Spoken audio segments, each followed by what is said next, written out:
this is Mr. Brass, and today I decided to make a short video addressing statements made by Catholic YouTuber Christopher, aka Missing the Mark. Here's the clip. Well, what about the sort of deist idea that doesn't frankly make any sense of, God can be, have nothing to, created the world but has absolutely nothing to do with it. Just sort of started off and then ignored it, and so it proceeded in exactly the same way.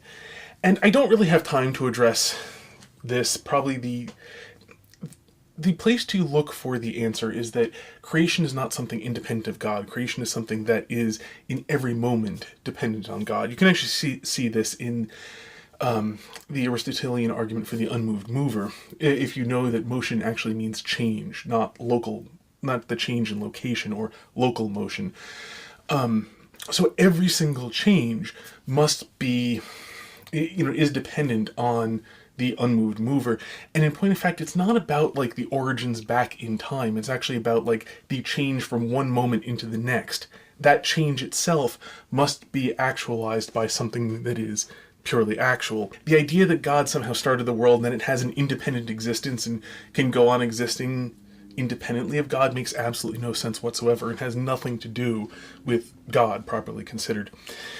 So that whole, sort of deist notion of God doesn't know anything about the world, it's completely and utterly untenable. First off, what makes no sense about it? God is merely the external creative force whom is the source of the laws and designs found throughout nature. He is providence, as some deists like to call him. This may come to a shock to you, Chris, but some people don't really hold to the idea of Christianity being true, whom aren't just dogmatic atheists, and those alternative ideas can't just be shooed away because they make you feel uncomfortable. In regards to God being the sustainer of the universe, or the actualizer of every moment, I wouldn't say I go to the extent that God is the actualizer of every moment, but I do believe that the idea of God being the source of power for the universe can be rationally thought through by deists, and I can go with that. I do say I believe God is powerful, and that without him the universe couldn't exist, so take that as you will. I just don't believe God intervenes with our lives, or really cares more about us than, say, aliens or other forms of life. You seem to have a problem with the idea of God being away from humanity, which you have to admit comes from a biased perspective. What's worse is you assume God not being around is somehow immoral. But deists like myself compare God's actions to that which we can observe in nature, and we find plenty of moral reasons in nature of people remaining distant from each other. Nature is a deist's scripture and not the Bible. Now, deists have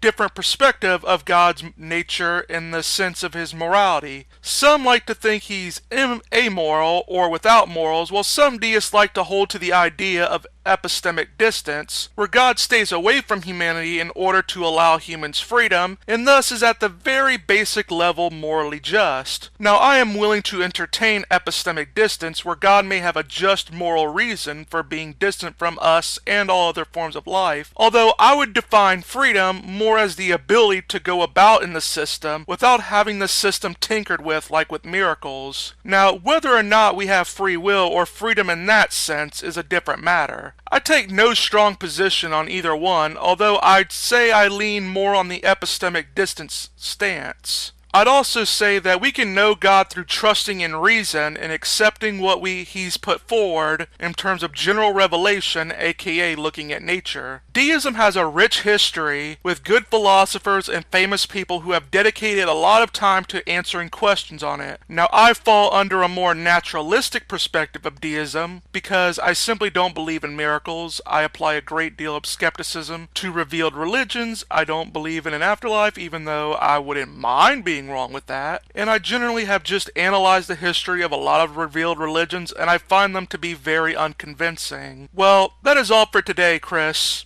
I hope, we can talk and, you can come to a better understanding of my position, and thank you all for listening. This is Mr. Brass saying goodbye and get wise.